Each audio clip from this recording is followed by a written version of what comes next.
எல்லாம் அழகாக எடுத்துகிட்டு வந்து சாப்பிட முயற்சி பண்ணும்போது பார்த்தா கதவை தட்டுற சத்தம். என்னடான்னு ஒருத்தன் கதவை திறந்து பார்த்தா இவன் காலு பின்னாடியே போக பொணத்தோட காலு முன்னாடி வருது.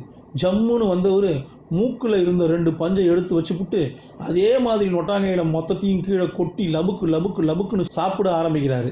நல்லா சாப்பிட்டு கம்ப்ளீட்டாக நக்கி எல்லாத்தையும் காலி பண்ணி முடித்த பிறகு கையை கழுவிட்டு அந்த பஞ்சை எடுத்து மறுபடியும் மூக்கில் வச்சுட்டு ஜம்முன்னு இங்கேருந்து கிளம்பி போய் அதே சவத்தில் அந்த பாடையில் படுத்துக்கிறாரு.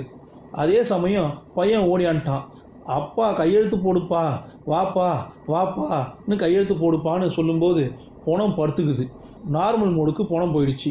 ஐயோ கையெழுத்து போடாமல் போயிட்டியே அப்படின்னு புலம்பிக்கிட்டு இருக்கான். எலுமிச்சம்பழம் மறுபடியும் அங்கேருந்து புறப்பட்டு நம்ம பசங்களோட வீட்டுக்குள்ளே வந்துருச்சு. உள்ளே உட்காந்துக்கிட்டு இருந்த பசங்க எல்லாம் தெரிச்சு வெளியில் ஓடுறாங்க. சாமியார்கிட்ட ஏதாவது ஒரு நல்ல விமோச்சனம் சொல்லுங்கன்னு கேட்க அவர் என்ன சொல்கிறாருன்னா,